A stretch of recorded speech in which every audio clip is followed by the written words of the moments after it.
અનસૂયાને કહું, એ બનાવી આપશે.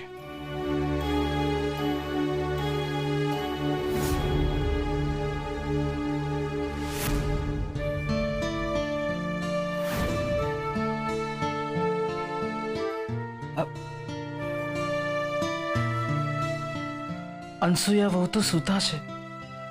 શું કરું? એમને જગાડું? એક કામ કરું, હું જાતે જ ખીર બનાવી લઉં.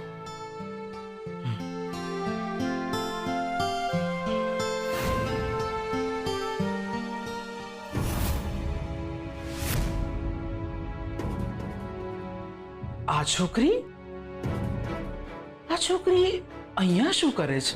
એ પણ મારા ઘરની સામે.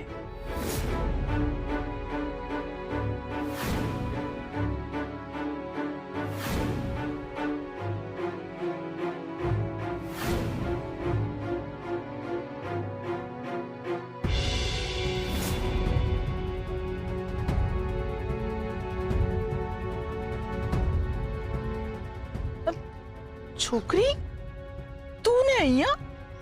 હા, તમને મળવા આવી છું. તું એ જ છે ને જે મને નવરાત્રિની રાત્રે મળી હતી? એ જ છે ને તું? મોટી બા તો બધું ભૂલી જાય છે, તો પણ એમને યાદ રહ્યું કે એ રાત્રે હું મોટી બાને મળી હતી. એ છોકરી શું વિચારી રહી છે?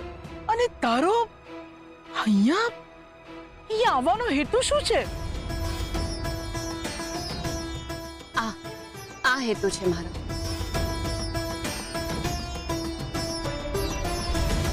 અચ્છા, સમજી. એટલે આવી રીતે લાગણી બતાવીને તું મને વશમાં કરી લેવા માંગે છે, જેથી કરીને તારો માર્ગ ખુલ્લો થઈ જાય. તું મારી પ્રોપર્ટી અને ઘર બધું પડાવી લે. બધું કહ્યું છે મારા વહુએ મને, પણ આવું હું થવા નહીં દઉં. સમજી તું? હું એવી વ્યક્તિ નથી મોટી બા. મોટી બા શું છે આ બધું? અરે હું તારી મોટી બા નથી. મારું નામ વસુંધરા છે. આજો વસુંધરા નિવાસ. હા, તો પણ એક જ રટ લગાવીને બેઠી છે. મોટી બા. અરે સમજદારને શું સમજાવું, અને જે ના સમજે એની સાથે વાત શું કરવાની હોય? તું તો હઠીલી લાગે છે મને, પણ હું આ બધું નહીં ચલાવી લઉં. હું ખોટું ક્યારે પણ નહીં ચલાવી લઉં. એ તો મને ખબર જ છે કે મારા મોટી બા ક્યારેય ખોટું નથી ચલાવી લેતા. ફરી એ જ વાત? અરે મને લાગે છે તને પાઠ ભણાવવો પડશે. એવું જ છે ને?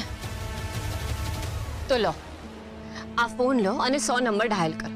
હમણાં જ પોલીસ આવી જશે.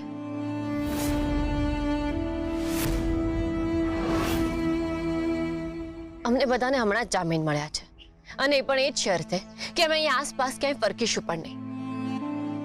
તો પણ તું અહીંયા આવી ગઈ? કારણ કે તમારાથી દૂર હું કોઈ પણ જગ્યાએ રહું એ મારા માટે જેલ જ છે. પછી ભલે એમાં સળિયા હોય કે ના હોય. અને જો તમને એવું લાગતું હોય કે હું તમારી આ પ્રોપર્ટી પડાવવા આવી છું, તો લો, પોલીસને ફોન લગાવી લો.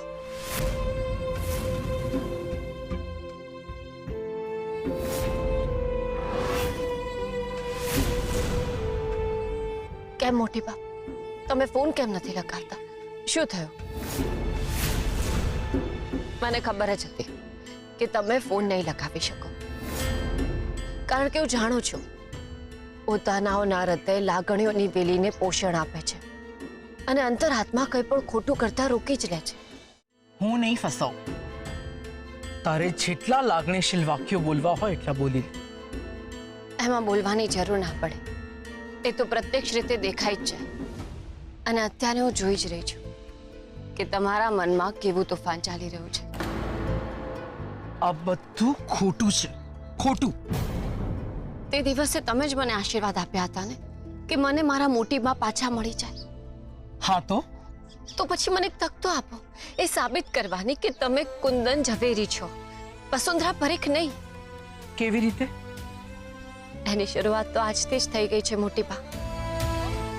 કેટલી વાર કહેવાનું, હું તારી મોટી બા નથી, હું વસુંધરા છું અને એ બદલાવાનું નથી. હું તો વસુંધરા પરીખને નથી ઓળખતી. હું તો માત્ર મારા મોટી બાને ઓળખું છું. એટલે મને નથી ખબર કે વસુંધરા પરીખને શું ભાવે છે શું નહીં, પણ મને એ ખબર છે કે મારા મોટી બાને શું ભાવે છે ને શું નહીં.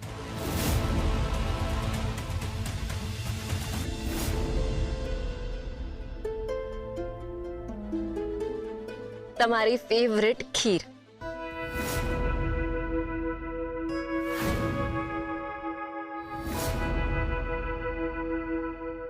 આ છોકરીને કેવી રીતે ખબર પડી કે આજે મને ખીર ખાવાનું બહુ મન હતું અને હું જ્યાં ખીર બનાવવા માટે જાઉં છું ત્યાં આ જ છોકરી સામે આવીને ઊભી રહી ગઈ, એ પણ ખીર લઈને. આ તો કેવી રીતે શક્ય બને?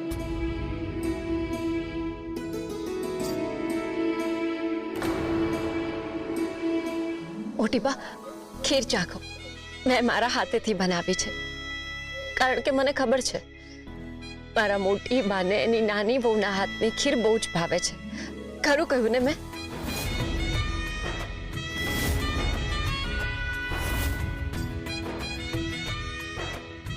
પ્લીઝ મોટી બા, ખાલી એક ચમચી ચાખી લો પ્લીઝ.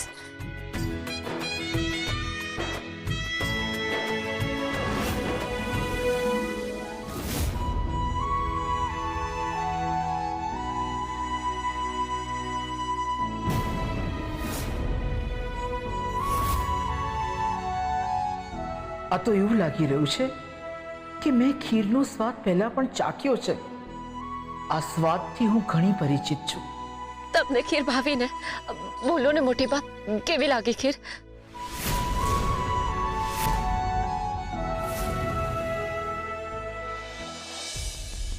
તમે કેમ કઈ બોલતા નથી? તમે હા કે નામાં જવાબ કેમ નથી આપતા? બોલો ને.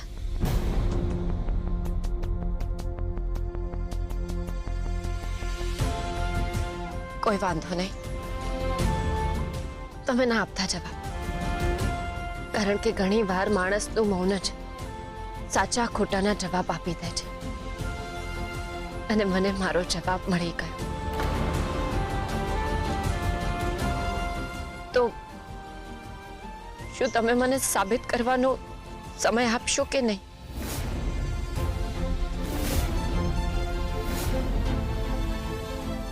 નહીં તો પછી આ ફોન લો અને પોલીસને ફોન લગાવી દો.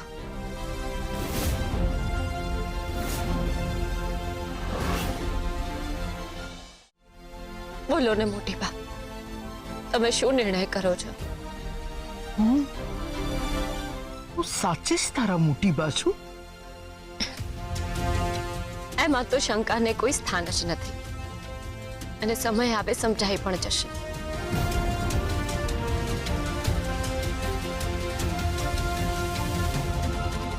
તો આપ્યો સમય તને, જા સાબિત કરીને બતાવ કે હું જ તારી મોટી બા છું.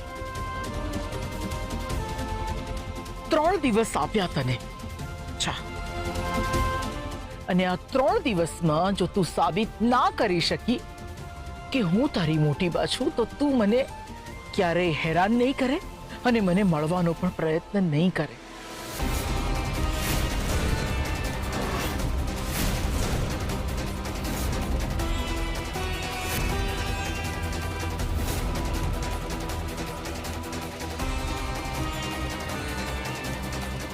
તમે એ દિવસે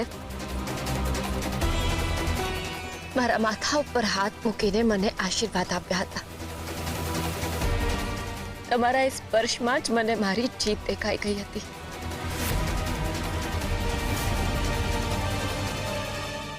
જ્યાં વડીલો પોતાના સંતાનોને પ્રેમ અને હૂંફ વાળા હાથથી આશીર્વાદ આપે છે ને, ત્યાં દિવસોની ગણતરી નથી કરવી પડતી. મને વિશ્વાસ છે કે એક માએ આપેલા આશીર્વાદ નિષ્ફળ નહીં જ જાય.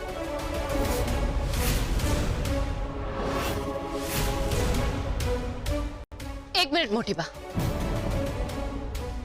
જતા પહેલા તમારે મારી એક વાત માનવી પડશે. બોલ, હવે શું બાકી રહી ગયું છે? તમારે મને મળતા રહેવું પડશે. ઠીક છે, હું મળીશ તને. પણ જો અનસુયા આંટી પૂછશે તો?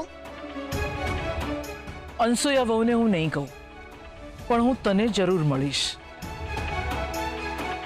પણ આ મળવા પાછળનો હેતુ ભૂલતી નહીં.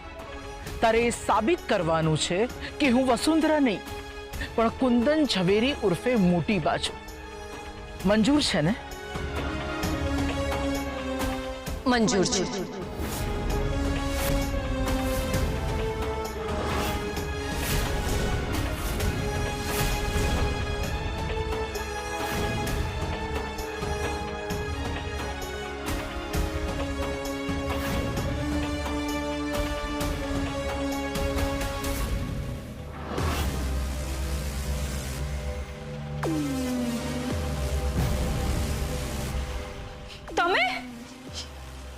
તમે અહીંયા? ઇન્દુબેન, તમે અહીંયા? અહીંયા શું કરો છો તમે? શું કરો છો અહીંયા તમે? ઇન્દુબેન, શું કરો છો તમે અહીંયા? તમે અહીંયા શું કામ આવ્યા? અમે તમને કહ્યું ને કે અમારે તમારી સાથે નથી રહેવું, તો શું કરવા અમને હેરાન કરો છો? અચ્છા, એટલે હું તમને હેરાન કરું છું એમ? આને હેરાન નહીં તો બીજું શું કહેવાય? એકવાર સમજાવવામાં આવશે, વારંવાર નહીં. જો સમજણ હોય ને તો સમજી જવાનું. ચિરાગ, આમ ઉગ્ર નહીં થા. અને ઇન્દુબેન, તમે અમને જામીન પર છોડાવ્યા એનો આભાર અમે વ્યક્ત કરી લીધો. અને અમારે તમારી જોડે નથી રહેવું તો જબરજસ્તી તો ના જ કરાય ને. અને આમ તમે અમારે ઘેર આવો એ યોગ્ય છે? યોગ્ય અયોગ્યની વાત છોડો, પહેલા મને ઈ કહો કે તમને કોણે કહ્યું કે આ ઘર તમારું છે? હા, આ અમારું ઘર છે. કઈ કહેવું છે તમારે? અરે ભાઈ, આ ઘર તમારું નથી. મારા ભાઈબંધે આ ઘરની વ્યવસ્થા કરી છે. એ તો તમને જે જણાવવામાં આવ્યું છે ને એ તમે બોલો છો કે આ ઘર તમારું છે, પણ ખરેખર આ ઘર તમારું નથી. હિન્દુ એક આંટી, મિનિટ ચિરાગભાઈ, તો આ ઘર કોનું છે? આ ઘર મારું છે.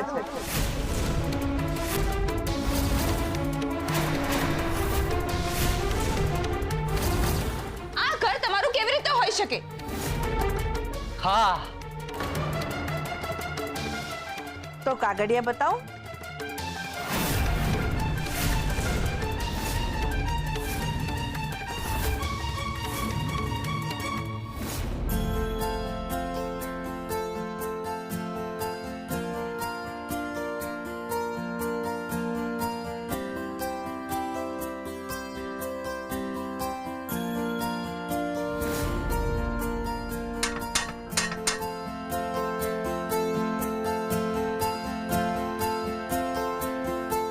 તમે કોણ?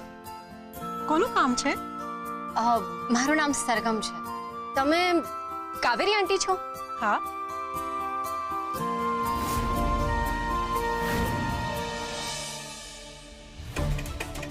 હજુ કેટલું બોલીશ જુઠ્ઠું અનસુયા?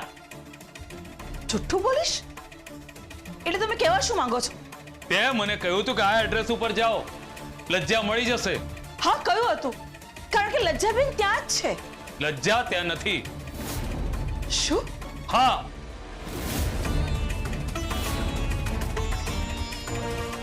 આવું તો કેવી રીતે બની શકે? લજ્જાબેન ત્યાં ના હોય એવું તો બને જ નહીં. અનસુયા, તારા સ્વાર્થના કારણે મારો પરિવાર સાચો હોવા છતાં મેં પોલીસ આગળ મારા પરિવારનો ખોટો સાબિત કર્યો, ફક્ત તારે કારણે.